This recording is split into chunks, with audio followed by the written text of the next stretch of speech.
ज्ञानम् तत्परस्य यतेन्द्रियः ज्ञानं लब्ध्वा परां शान्तिम् अचिरेणाधिगच्छति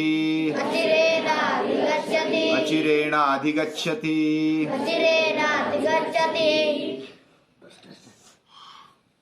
गीता एक शास्त्र है, योग भी एक शास्त्र है। गीता जीवन का शास्त्र है, योग शास्त्र है। गीता में हमारा जीवन कैसा बने ये बात बताई है। हर एक का जीवन, सामान्य बच्चे से लेकर के सामान्य आदमी से लेकर के बड़ा जो भी साधु सन्यासी महापुरुष है, उनके लिए भी गीता में मार्गदर्शन दिया हुआ है। और सच्चा जीवन का शिक्षण गीता में मिलता है। हम स्वामी विवेकानंद उनका चरित्र देख रहे हैं। स्वामी विवेकानंद बहुत ज्यादा नहीं जिए। उन्होंने भारतीय संस्कृति का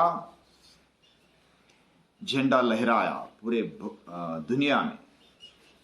और 1893 में शिकागो में विश्व तत्वज्ञान परिषद में, विश्व धर्म परिषद में उन्होंने एक भाषण दिया। भाषण बहुत छोटा था, लेकिन उस छोटे से भाषण से वह विश्व धर्म परिषद में प्रसिद्ध हो गए, फेमस हो गए।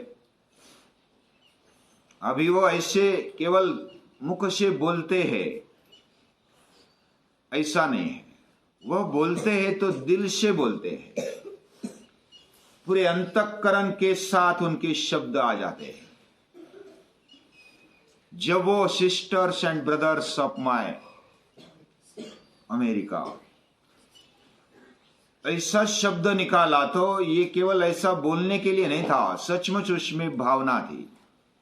पूरी दुनिया के प्रति, पूरे जगत के प्रति एक प्रेम भाव था, एक लगन थी।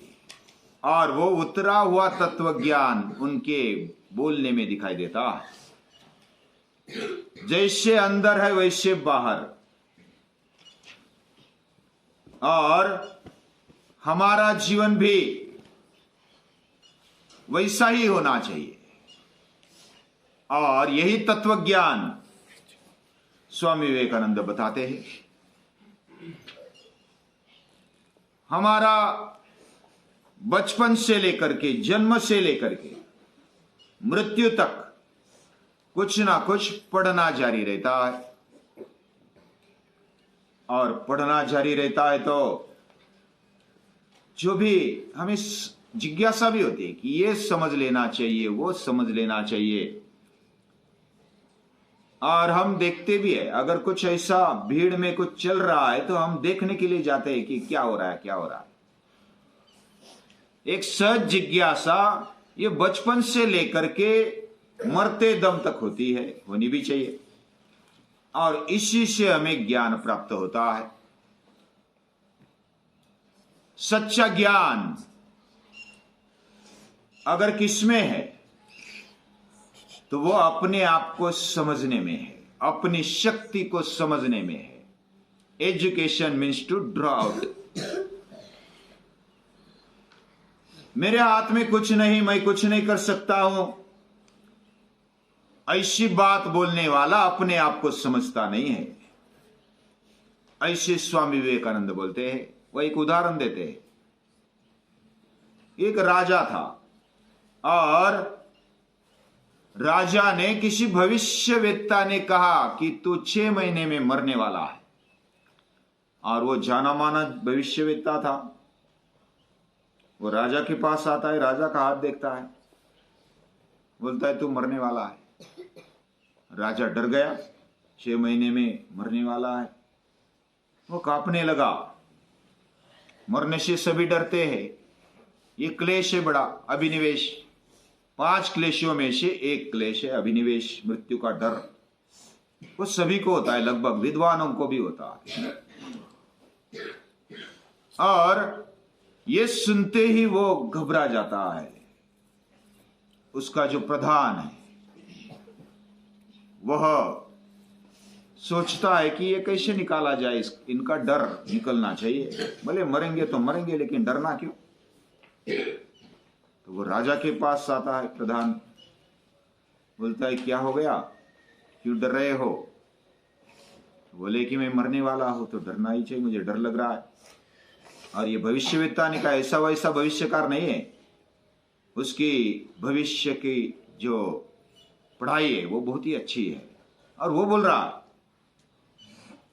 तो वो कहाँ है, बुलाओ उसको। प्रधान बोलता है बुलाओ उसको। तो प्रधान के बुलाने पर वो आ जाता है दरबार में। तो क्या तू बोल रहा है वो सच है, तेरी भविष्यवाणी सच है। तो बोला कि हाँ सच है। तो तू बता तेरा मरण, तेरा मृत्यु कब है। तो भविष्यवेत्ता बोलता है मेरा मरण, मेरा मृत्यु 12 साल के बाद है। अच्छा बराबर है, तेरा भविष्य गलत तो नहीं ना। बोला कि हाँ गलत नहीं है। तो एक पहलवान को बुलाता है तलवार लेकर प्रधान, और तुरंत उसकी गर्दन उड़ा देता है। किसकी, भविष्यवेत्ता की गर्दन उड़ा दी। वो तो मर गया। अभी राजा को बोला प्रधान कि देखो ये बोल रहा था कि मुझे मेरा मृत्यु मालूम है, अभी मैंने मार दिया उसको, आपके सामने सामने मार दिया। हमारे हाथों में पुरुषार्थ है, सामर्थ्य है, यानी हमारे पुरुषार्थ के आगे, हिम्मत के आगे कोई रुक नहीं सकता है। कर्तुम अकर्तुम अन्यथा कर्तुम शक्ति हमारे अंदर है। तो क्या ग्रहों से डरना, क्या मृत्यु से डरना, हमारे सामर्थ्य पर हमारा विश्वास होना चाहिए। ये गीता कहती है उद्धरेदात्मनात्मानम। यह अभ्यास स्वामी विवेकानंद बोलते हैं कि यही सच्चा अभ्यास है, अपने में क्यांडो वृत्ति का होना, सामर्थ्यशीलता, ये बहुत ही बड़ी बात है। शिक्षण क्या है, हमारे अंदर की सुप्त शक्ति का जागरण।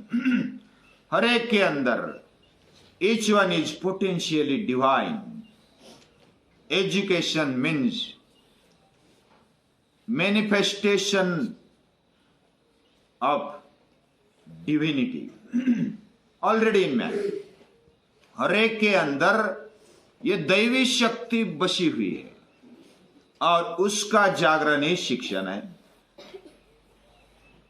ऐसा शिक्षण और वो हर एक के अंदर होता है। वो कोई देगा, बाद में वो खुलेगा, उसमें ज्ञान प्रकट होगा, ऐसा नहीं है। वो अपने अंदर है। जैसा बीज देखा है ना सभी ने, पेड़ का बीज, गेहूं का, बाजरा का, चना का, जो भी बीज है, बीज के अंदर उस पौधे को निर्माण होने की शक्ति है क्या, नहीं है। ये जो आम का बीज है, लगाएंगे तो क्या आएगा, आम आएगा। उसको सिर्फ पानी देना, या तो वातावरण मिल गया, बारिश में तो अपने आप वो जमीन पर गिर गया, मिट्टी में मिल गया तो उग जाता है। किसने शक्ति भरी उसमें, वो निसर्ग से या तो भगवान ने वो दी हुई है। अपने अंदर वैसे ही शक्ति भरी हुई है। बीज को डालेंगे, उसको पानी देंगे, खाद देंगे, और उसको वातावरण मिल गया तो वो अंकुरने लगता है। अंकुरने की शक्ति अपने आप में होती है। उसको सिर्फ वातावरण मिल जाए, ये मिल गया तो वो अंकुरता है, अपने आप अंकुरता है। कोई अगर खींचेगा उसका अंकुर तो चलेगा। उसका अंकुर वो जैसे निसर्गता खुलता है, वैसा हरेक का अंदर जो डिविनिटी, सुप्त गुण है, वो अपने आप खुलने लगता है। वातावरण मिल गया। जैसे हम पाठशाला में आ गए तो सुबह उठने की आदत बन गई। आदत बन गई तो अपने आप, अरे मैं तो कर सकता हूं, हो सकता है, मैं 111 सूर्य नमस्कार निकाल सकता हूं, दंड निकाल सकता हूं, बैठक निकाल सकता हूं, अभ्यास भी कर सकता हूं, मल्लखांब खेल सकता हूं। ये बात खुद को लग जाती है, करने से हो जाता है। और जैसे हम आदत डालते हैं, शिक्षण का काम क्या है, स्वामी विवेकानंद जी बोलते हैं शिक्षण का काम है उस बीज को वातावरण जैसे मिलता है वैसे शिक्षण के क्षेत्र में हमें अगर वातावरण मिल जाए, वातावरण निर्माण करने का काम ये शिक्षण संस्थाओं का है। और ऐसी शिक्षण संस्थाएं गुरुकुल पद्धति में हुआ करती थी। स्वयं आचार्य या तो शिक्षक विद्यार्थी के सामने आदर्श था। उसका आचरण, आचार्य कैसा होता है? आचिनोति च शास्त्रार्थम आचार्य स्थापयत्यपि स्वयं आचरते यस्तु स आचार्येति स्मृता। वो आचार्य है जो शास्त्रार्थ का अभ्यास करता है, उसको अपने आचरण में लाता है। उसके विचार, उसके उच्चार, उसका आचरण एक जैसा होता है और ऐसे आचरण से वह विद्यार्थियों को एक प्रेरणा देता है। ऐसी प्रेरणा लेकर के स्वयं उठाते विद्यार्थी और अपना जीवन बनाते हैं। अपने जीवन में ऐसा वातावरण मिलना ये वैसे तो भाग्य की बात है, सौभाग्य की बात है। और जब ऐसा वातावरण मिल जाए तो हमारे अंदर की सुप्त शक्तियां जागृत होने लगती है। लेकिन इसके लिए क्या चाहिए? श्रद्धा चाहिए। पहली बात, विद्यार्थियों में स्वामी विवेकानंद बोलते 2 गुण चाहिए। कौन से गुण चाहिए? पहले तो मन की एकाग्रता चाहिए। मन को संयमित करते हुए किसी एक जगह पर अगर लगा देते हैं तो वो ग्रहणशील होता है। और जीवन में इंद्रियों का संयम और मन की एकाग्रता ये दोनों साथ साथ चलते हैं। मन की एकाग्रता हो गई, इसका मतलब इंद्रियों का संयम होता ही है, उसको पकड़ना ही चाहिए। इंद्रियों के संयम के बिना मन की एकाग्रता असंभव है। तो मन की एकाग्रता पहली बात। और दूसरी बात बताई, श्रद्धा चाहिए।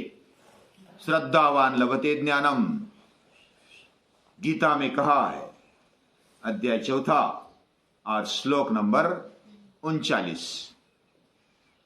श्रद्धा जिसके पास है, पहले तो स्वामी विवेकानंद बोलते हैं कि अपने ऊपर श्रद्धा होनी चाहिए।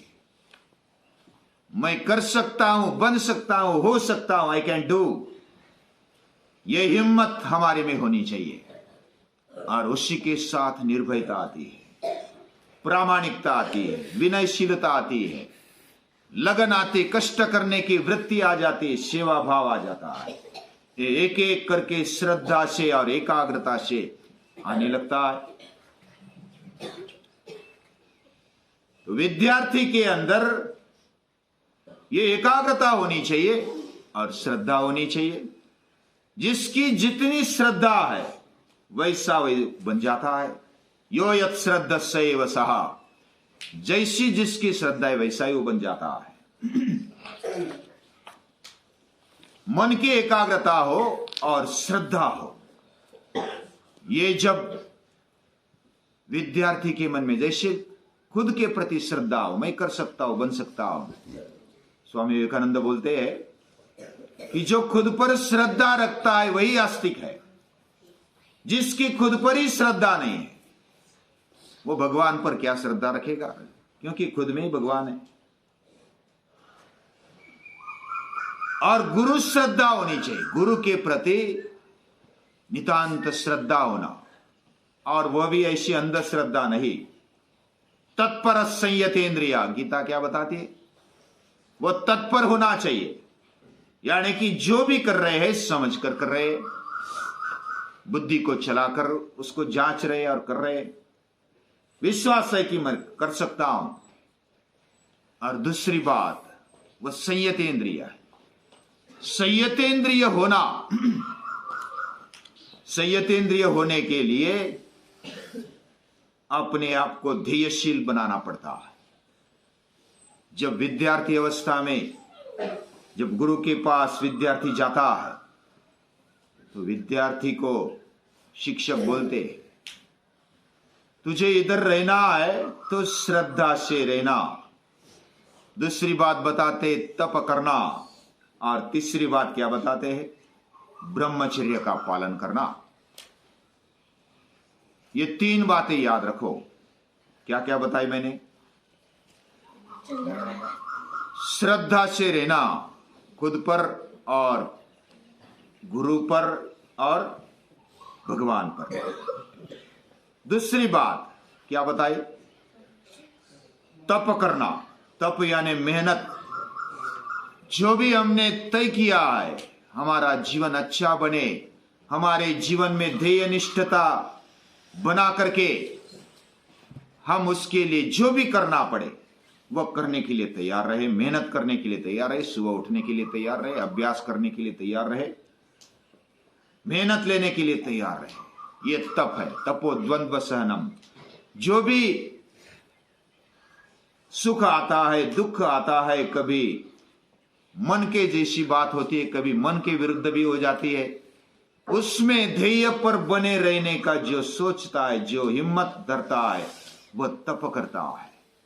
और तीसरी बात क्या बताई? ब्रह्मचर्य का पालन। ब्रह्मचर्य के पालन के लिए उस पर वैसे बहुत ही बोला जा सकता है, लेकिन एक बात याद रखेंगे तो उसमें ज्यादा दिक्कत नहीं आएगी। एक बात कौन सी याद रखेंगे? कि मुझे ध्येयनिष्ठ बने रहना है, मुझे मेरा जीवन अच्छा बनाना है, ऊंचा जीवन विकास साधना है, और उसके लिए जो भी करना पड़े उसमें एकाग्र होना है, श्रद्धा के साथ। ये जो करता है उसके जीवन में उसको कोई नहीं रोक पाता, वो महान बन जाता है, उसका जीवन श्रेष्ठता की ओर बढ़ता है। और ये केवल बच्चों के लिए नहीं है, बच्चियों के लिए भी। स्वामी विवेकानंद बोलते बच्चियों ने भी सुदृढ़ होना चाहिए, भक्कम होना चाहिए, उसके साथ साथ स्वावलंबी बने और अपने अंदर तेजस्विता लाए, खुद को पहचाने, आत्मनिर्भर बने और आत्मिक शक्ति को जगाए। वो भेद तो बाहर से दिखता है, आत्मिक दृष्टि से कोई भेदाभेद नहीं है, स्त्री पुरुष में कोई भेद नहीं है। ऐसी संकल्पना स्वामी विवेकानंद रखते हैं। ये तेजस्विता, अस्मिता, सुदृढ़ता और आत्मनिर्भरता और चारित्र निर्माण, ये हमारे जीवन में होना चाहिए। बच्ची हो, बच्चे हो, सभी में होना चाहिए। हर एक आदमी, हर एक मनुष्य पूरे समाज में व्यक्ति निर्माण के साथ साथ चरित्र निर्माण के साथ साथ समष्टि का निर्माण भी हो, पूरा समाज बदले। और समाज बदले मतलब भले उनको पढ़ाई लिखाई कम आ जाए, लेकिन उनकी समझदारी बढ़े। समझदारी बढ़ने का मतलब क्या है? स्वामी विवेकानंद बोलते हैं कि समझदारी बढ़ने का मतलब है हमारे हृदय को व्यापक बनाना और सभी में भगवत चैतन्य को देखना। ये व्यापकता है, ये समझ। केवल बुद्धि से परिपूर्णता नहीं आती है, बुद्धि तो आधी है, अधूरी है। बुद्धि कभी पूर्ण नहीं होती। जैसे हम गणपति का जब अभ्यास करते हैं, गणपति के बारे में सोचते हैं, तो एकदंत श्रद्धेचा अर्धा बुद्धीचा। एक पूरा दांत श्रद्धा का, श्रद्धा पूर्ण होनी चाहिए, उसमें थोड़ी सी भी खोट नहीं होनी चाहिए। और ये श्रद्धा होती है दिल में, और बुद्धि हम ब्रेन में समझते हैं। हमारी बुद्धि कम ज्यादा हो सकती है, लेकिन श्रद्धा, हमारी सद्भावना, ये बड़ी होनी चाहिए। और ये जब होता है तो जीवन परिपूर्णता की ओर बढ़ता है। हमारे अंदर जो डिविनिटी है उसको जागृत करना, यही तो शिक्षण है। और इसी शिक्षण को अपने अंदर जगाए, पूरे समाज में अपनी जीवन से प्रेरणा देंगे। ऐसा जीवन हो और ऐसे जीवन जो जीते हैं उनके सानिध्य में सातत्यपूर्ण अखंड रहना और मेहनत से, श्रद्धा से, तप से और ब्रह्मचर्य का व्रत पालन करते हुए रहना, ये जीवन का शिक्षण हमें मिलने की जगह होती है। ऐसी जगह हमें मिली है, ये हमारा सद्भाग्य है। हमारे जीवन में विवेकानंद जी का जो विचार है, उनके जो भाव है, उनका जो सामर्थ्य है, वो हमारे जीवन में आ जाए, ऐसी हम प्रार्थना करते हैं और उन महापुरुषों को नमस्कार।